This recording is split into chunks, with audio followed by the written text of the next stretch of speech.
What's going on, everyone? This is our short review of Disclosure Day, released on 6/12/2026. We are post-credits podcast. Grayson Maxwell, Roger Stillian, and Christopher Bond. Yo.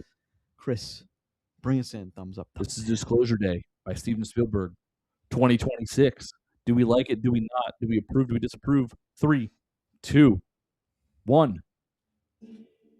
Yeah, no, it's an easy thumbs I up didn't for see me. it. I didn't see it. I didn't see it. Look, is that okay? I don't Can know. do that? I don't know if I'm with okay, Ron. Let's check out Rotten Tomatoes. What do you think the numbers are, Chris or Roger? Since you saw it, I'm pretty sure they're high still, so I won't. Tomato meter of 80, popcorn meter of 73, and a Metacritic sitting at a 74. 74 Metacritic's Whoa. big. Whoa! I think that's probably a tad too Whoa. high. I bet that goes down. Oh. I bet that goes down a little bit. Oh.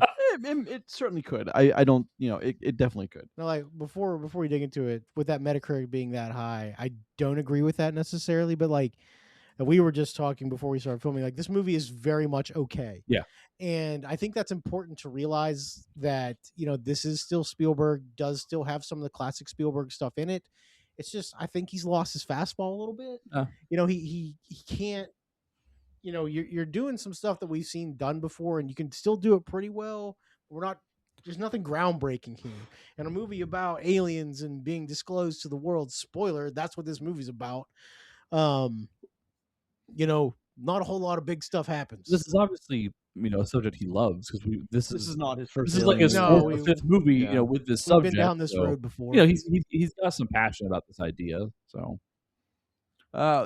also you got to remember, like, Spielberg commands cast too. So we have Emily Blunt. She's amazing. Josh O'Connor from the recent challenges, which did very well for itself when it came out. He's been in a few things. Colin Firth, Eve Hewson, Wyatt Russell, Coleman Domingo. Challengers, aka the sexy tennis movie. Oh yeah, that sexy tennis movie. That got 0 awards. Which is weird, right? Yeah, but it was like 99 on everything. No, it's a pretty good movie. Yeah, Challenge is pretty good. Check it out. Pretty good. Let's talk about it. Directed by Steven Spielberg, written by David Koepp and Steven Spielberg. That's important. They worked together since Jurassic Park, or even earlier than that, maybe. But sound guy as well, right? They've what? Guy who does the score for this one. Oh, Williams, John Williams. Yeah. Which I'll admit that's a blind spot in my film. Like I'm not I acknowledge the man's got a legendary film or a filmography. I've never been a huge John Williams guy. But no. I mean, he's 108, so it makes sense. Well, that's probably accurate. It's close, I promise. Anyway, so he did the score for this, didn't he? Yeah. Or his material did the score for this. Yeah. Okay. Yeah. Anyway, so let's talk about it. Roger, what was your first thoughts coming out of this? So initial reactions to this movie, like I said, again, is I liked it, but I immediately thought this movie's probably longer than it needed to be. Like we get some real dead space early in this movie and then right past the midpoint. But when this movie's going, it's going really well, except like for whatever reason, they just put in these like changes of scenery, bring in other characters that just really grind it down for a while.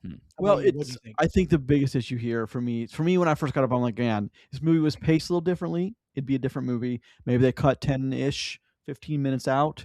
Different movie. But then again, we lose some of the Spielberg magic, which I maintain the guy still got his fastball. I think he's still got the magic Spielberg does. And I was worried about that because we've had discussions going into Disclosure Day.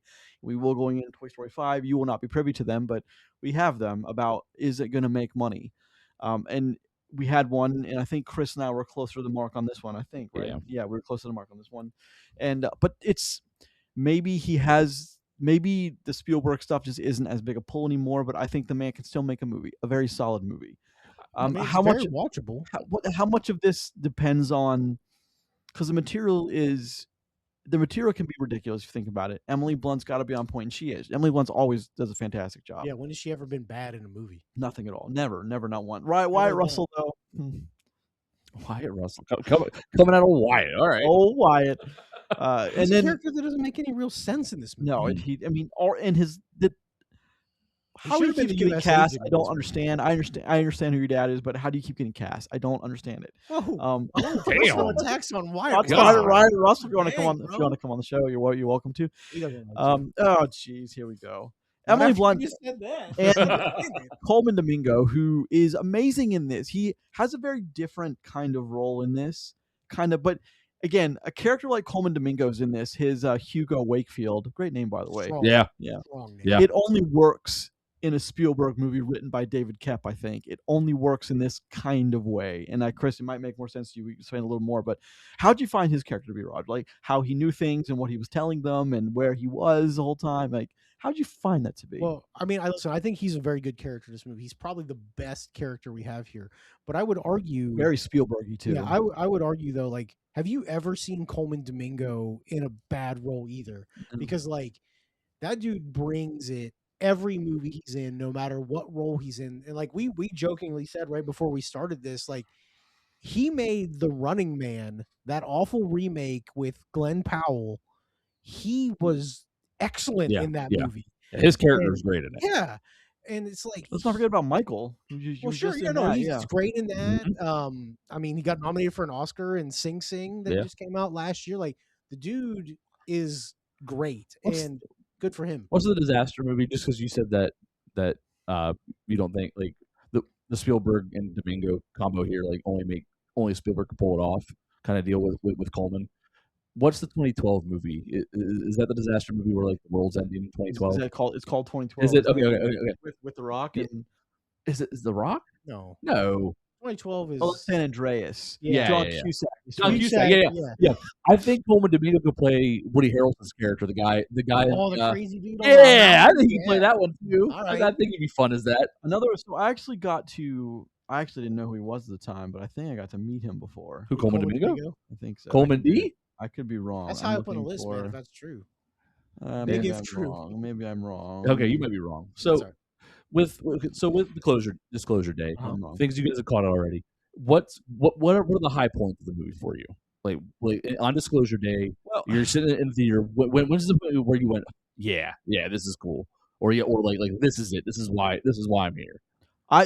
For me, it's the weaving of the Spielberg magic into questions like religion versus if these things are out there, it undoes everything. Okay. The movie asks the bigger questions. I don't think it answers them well, but it certainly asks them. No, the religion does play a large part in this movie in a way that most people won't think that it would work. And I think it does work here because it asks, it allows you to think broader of your horizons, because legitimately, like, they are announcing to the world that, hey, we have real proof that aliens are here, have been here.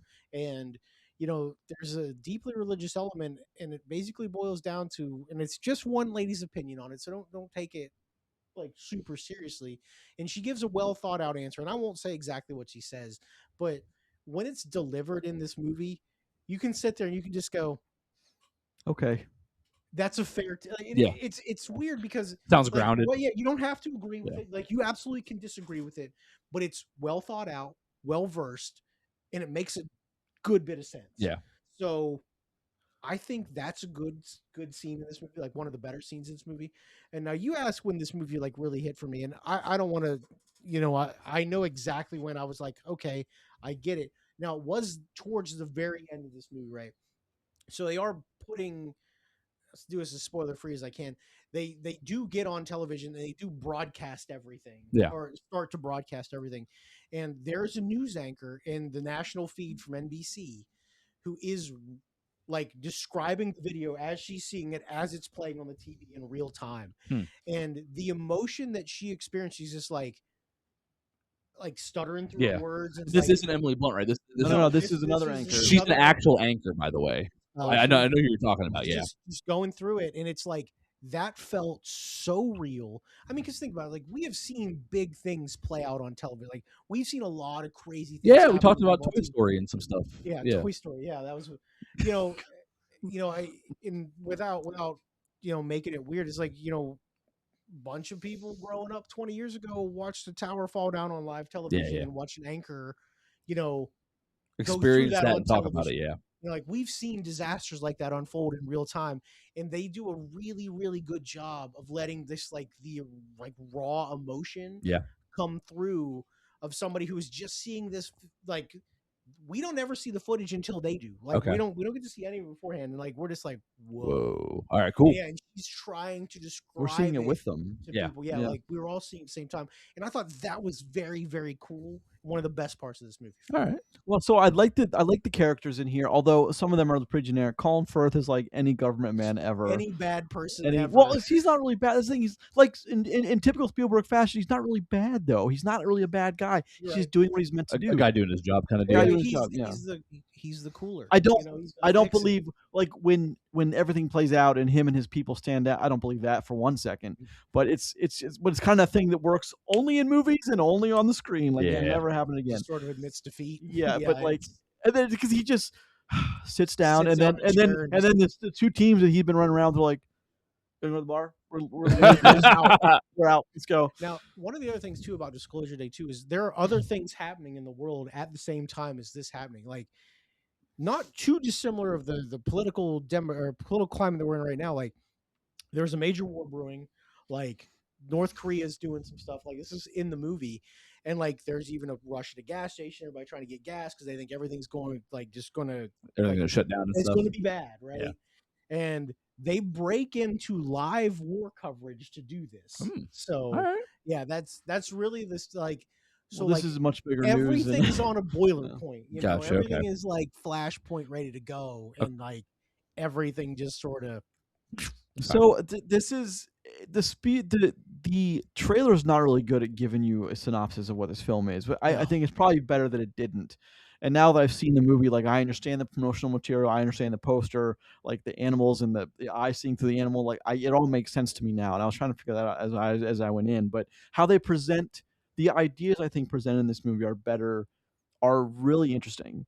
Why the animals can interact the way they do, why she has her power, why Josh O'Connor's character has his. It's like the elements all play together really well here. Yep. And like Coleman Domingo being the guy that's kind of calling the shots for the time being. He's like, don't worry about it. Just get here. Just roll it. We'll fix it. And then when she's like, how do I get there? He's like, you'll figure it out. You'll figure it out. It's like, it's kind of weird at the time, but when you get a little further down the timeline of this film, like it makes it, you kind of just accept it. And I got no problem with it. And I'm usually a guy that's a massive problem with like massive plot holes. Like there's big ones here. Massive ones here, of course. But it's a very Spielberg movie. It reminds me of early 2000s, late 90s Spielberg, early 90s Spielberg. It reminds me of those days. Oh yeah, and that's important to me because I thought Spielberg kind of lost his identity for a while. So I was really kind of in love with this movie. I really dug it, man. I think they asked some good questions. The characters were interesting enough. Blunt and Connor did well on screen together. It's just there's a lot of great things happening here. If you haven't seen it, you should probably see it. It's pretty watchable. Just one thing that I don't really like about this movie, and I want to be open about it, is I think for the budget of this movie and the caliber of movie that it is, I think the CGI here is very lacking, like almost laughably bad. But watch the movie. Tell me what you think about that. Yeah, you know, I would be amazed if anybody disagrees with me on that front. You know, Grayson, you saw it, you liked it. Thoughts on anything like that? I didn't think I didn't think the CGI on the aliens were as bad as you think you're making them out to be. But then I was kind of enthralled in the movie, so if I watch it again, I might take a look at it. But there's one section we've talked about. I think you're right about that. But the other ones, I'm not. I mean, they looked okay for being on the old newsreel footage. Oh no, that's not the part I have a problem. No, I know the part you're talking. I don't want to spoil it for people, but it's kind of a major spoiler. But I know the part you're talking about. Some of the animals in the trailers look kind of janky. They're okay. They're bad. Okay, I was those animals. Yeah, those are bad. Yeah, so I really do hope you can make it out to see Spielberg's movie. It's an event, and you should see it. Any final thoughts, Roger? No, it's okay. Watch it. All right. Chris, you gonna check it out? So I'm big on alien films, whether they're ambiguous ones or they got green pointy laser beams and they're shooting everybody. Green pointy laser beams. So I do want to see Disclosure Day. I wasn't able to make it this week and stuff. So I do plan to see it. You guys have me hopeful because there's some mixed chatter as well, but Rotten Tomatoes and Metacritic and you guys seem to be bringing it home. So yeah. All right. So did you watch Disclosure Day? Did you like it? Did you not? Tell us in the comments below. We'll see you again where we discuss Spielberg's filmography.